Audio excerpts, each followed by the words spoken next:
Ketuk Palu Bu, agar sidang segera diskor. Ketuk Palu, agar sidang segera diskor. Ada sebuah hal yang menarik yang akan kita tayangkan kepada Anda semua, di mana di sini terjadi sebuah pertikaian perdebatan di meja sidang DPR kita terkait RUU perampasan aset saling sanggah, saling lempar tanggung jawab terjadi, di mana DPR di sini menegaskan bahwa kami tidak harus disalahkan kalau misalnya RUU perampasan aset tidak kunjung selesai. Di sini Pak Beni, salah satu anggota DPR yang bernama Beni Kaharman, terlibat adu mulut saat membahas status rancangan undang-undang RUU perampasan aset. Awalnya Pak Beni mempertanyakan kenapa perampasan aset tidak masuk daftar usulan pemerintah. Jadi sebelumnya beredar sebuah narasi atau informasi di mana DPR tidak mau mengesahkan RUU perampasan aset, dan memang itu terjadi. Kita lihat juga pernyataan Ibu Puan Maharani yang memang mengatakan tidak akan membahas RUU perampasan aset untuk jangka waktu dekat ini dan dibiarkan untuk di take over untuk periode selanjutnya. Tapi setelah di take over, ternyata RUU perampasan aset tidak kunjung menjadi.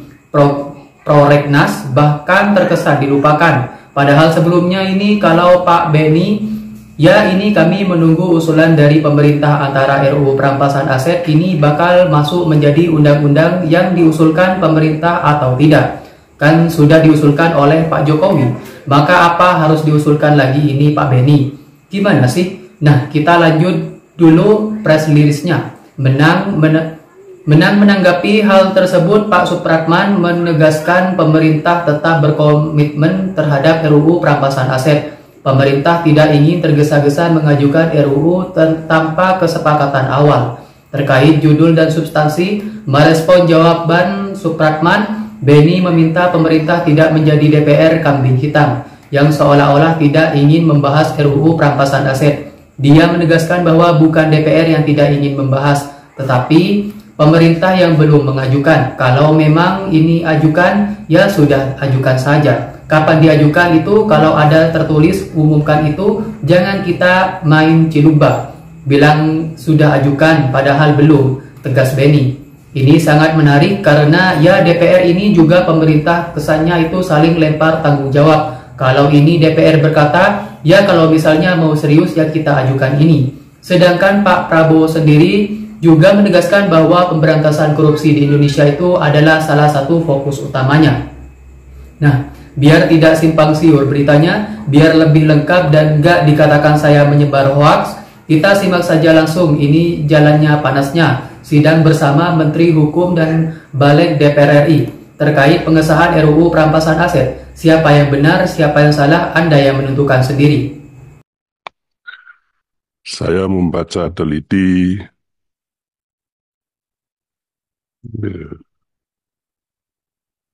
usulan prolegnas tahun 2025.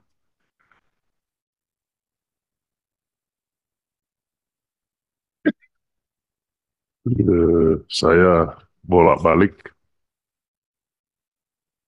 tetapi yang saya cari itu tidak ketemu. Maka perkenankan saya untuk menanyakan itu.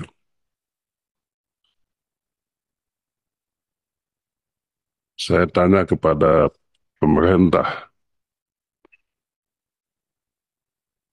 bagaimana nasib rancangan undang-undang perampasan aset?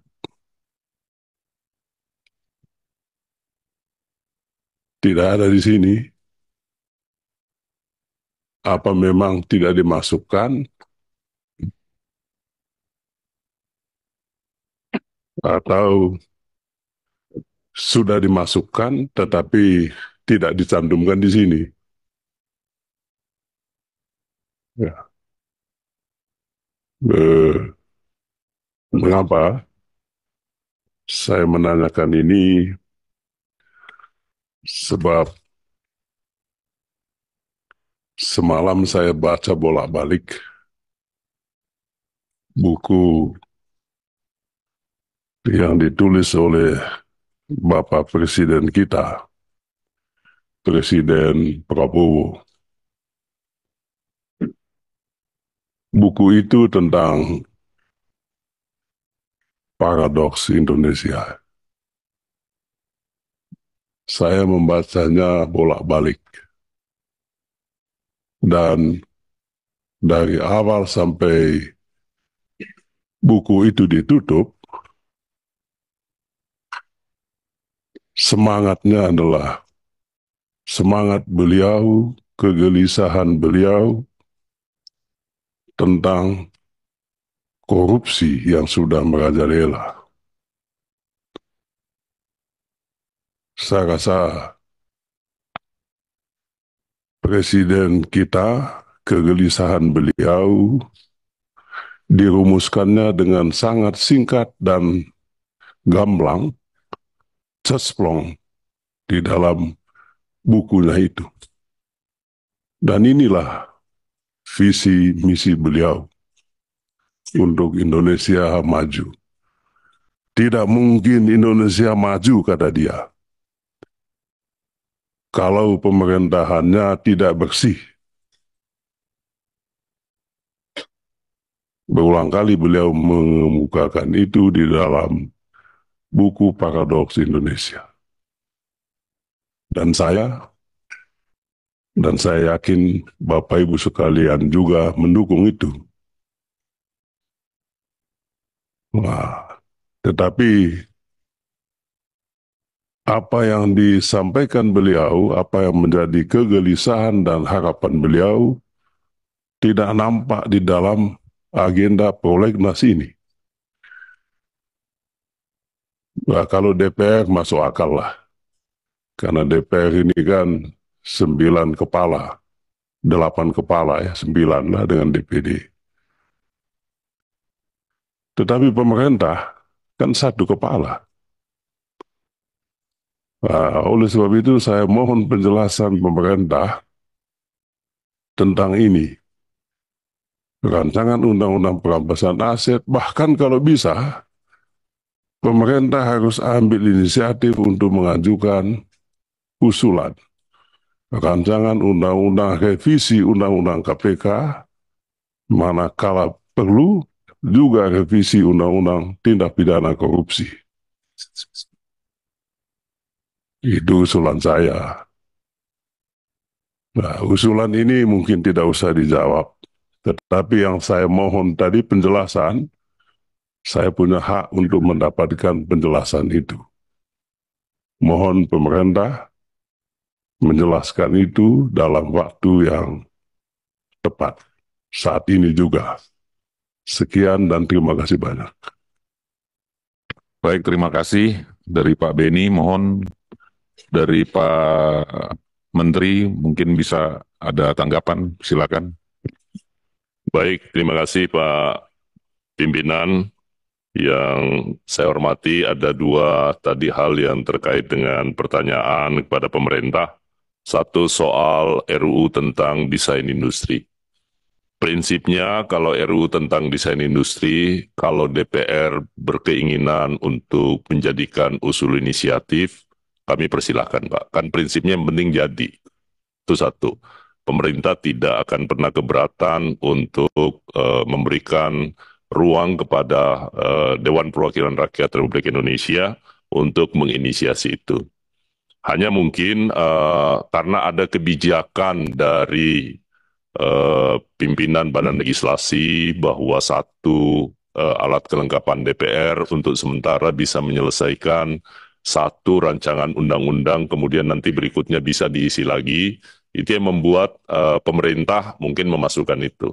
Tapi kalau itu dianggap penting bagi DPR untuk melanjutkan, terutama teman-teman dari Komisi 6, sebagai alumni Komisi 6 saya setuju Pak Prof. Darmadi. Itu satu Pak. Yang kedua, terkait dengan RUU perampasan aset. Pemerintah tetap berkomitmen sama. Karena itu di dalam rancangan tentang prolegnas kita tahun 2025-2029 itu tetap masuk dalam program legislasi nasional jangka menengah. Kenapa sekarang belum pemerintah ajukan? Karena periode yang lalu pemerintah sudah mengusulkan menjadi usul inisiatif. Tetapi perdebatan di parlemen itu masih cukup dinamis. Karena itu, pemerintah akan melakukan dialog lebih awal terkait dengan kajian-kajian yang sedapat mungkin itu bisa dilakukan. Termasuk saya berterima kasih, saya mengikuti perkembangannya, dinamikanya, termasuk di badan legislasi.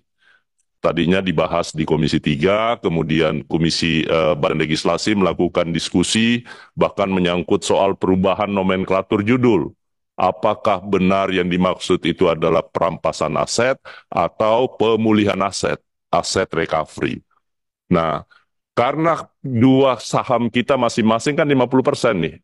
DPR punya saham 50% sebagai lembaga pembentuk undang-undang sesuai amanat konstitusi. Pemerintah juga saham 50% dalam pembahasan.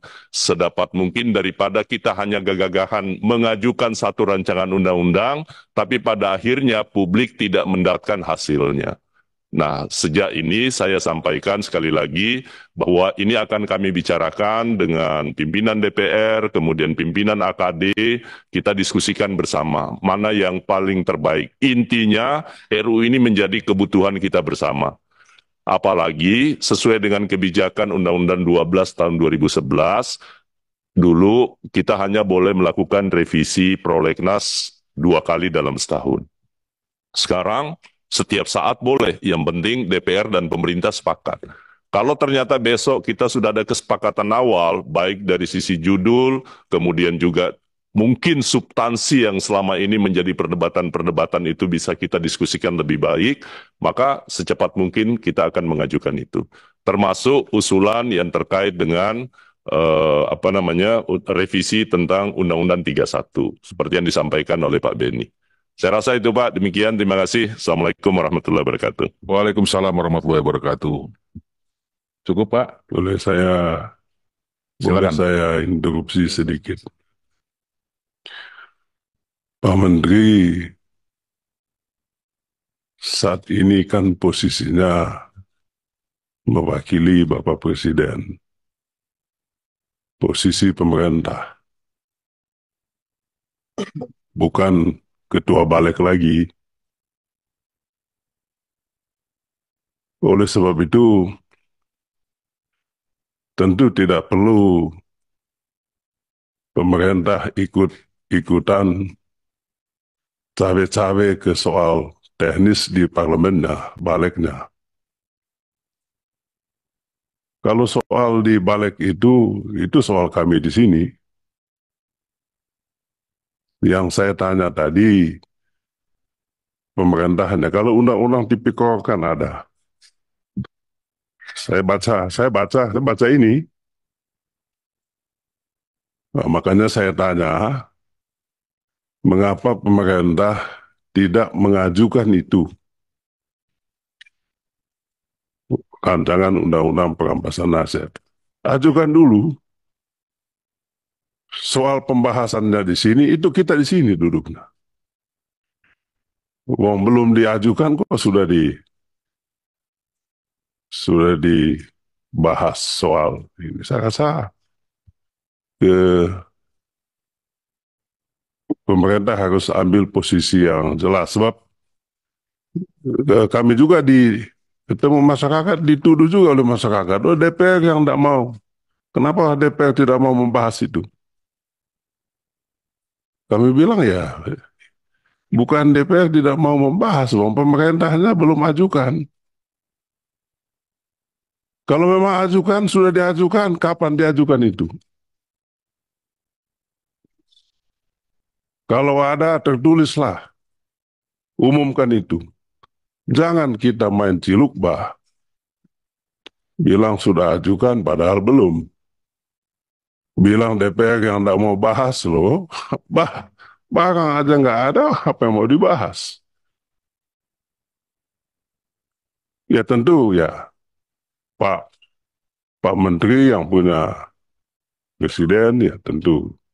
Saya hanya tadi karena semalam saya baca buku itu ya saya senang sekali, tapi saya lihat di sini kok nggak ada ya, makanya saya nanya. Kalau memang tidak diajukan ya udah, kita gembira juga kalau memang begitu. Itu saja Pak Ketua. Jadi kita tidak ada yang ini ya, simpel aja. Pak Menteri bilang aja ya nggak usah diajukan, atau mungkin tidak tepat waktu atau apa ya udah. Sekian dan terima kasih. Iya Pak. Mungkin Pak Beni, perlu terima kasih. saya sedikit ya Pak, Ya, karena kan ini isunya sensitif. ya. Tadi beliau menyampaikan bahwa Undang-Undang Tipikor kami masukkan. Nanti silakan dibaca bahwa pemerintah komit mengusulkan itu ada di daftar 40 RUU yang kami ajukan, dan Undang-Undang Perampasan Aset itu ada di urutan kelima. Ya, supaya jangan bolanya menjadi liar gitu loh. Saya rasa itu. Makasih. Jadi sudah diajukan Pak Menteri, dan Pak Beni berupaya di sini mengaktualisasikan sebenarnya Pak hak-hak daripada setiap anggota DPR RI, baik itu di AKD manapun. Jadi saya pikir mungkin hanya karena Pak Beninya belum secara rinci membaca, dan memang dari pemerintah sudah mengajukan rancangan undang-undang perampasan aset. Intinya di situ Pak. Barusan kita telah melihat perdebatan Dewan Perwakilan Rakyat kita dan juga Menteri Hukum Pak Supratman melawan Pak Beni adu mulut yang terjadi terkait tanggung jawab siapa sih sebenarnya yang harus bertanggung jawab terkait deletnya pengesahan RUU Perampasan Aset. Kita tahu RUU Perampasan Aset diusulkan pada tahun 2012 lalu. Itu jauh sebelum Pak Jokowi memimpin. RUU Perampasan Aset usulannya sudah ada 10 tahun Pak Jokowi memimpin. RUU Perampasan Aset tak kunjung selesai, dan sekarang dilanjut oleh suksesornya yaitu Pak Prabowo yang menegaskan bahwa Indonesia tidak akan pernah maju kalau korupsi tidak dibenahi. Nah, salah satu cara membenahinya itu adalah RUU Perampasan Aset, tapi di Dewan baik di pemerintahan juga masih bingung apakah namanya mau RUU Perampasan Aset atau tidak pidana, atau aset recovery atau pemulihan aset. Kedua hal ini walaupun sama-sama mengembalikan aset kepada negara, tetapi akan sangat berbeda konteksnya. Yang satu merampas dengan kasar tanpa melalui pengadilan. Kalau misalnya memang tidak terbukti ini uang Anda beli barang ini, uangnya kok dari mana?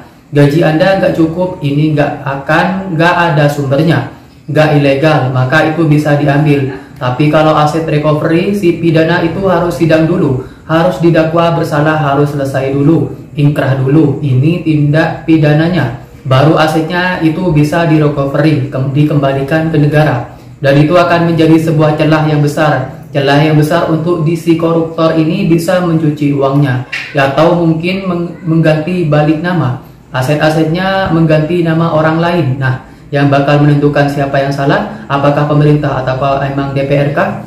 Itu tulis pendapat Anda semua di kolom komentar.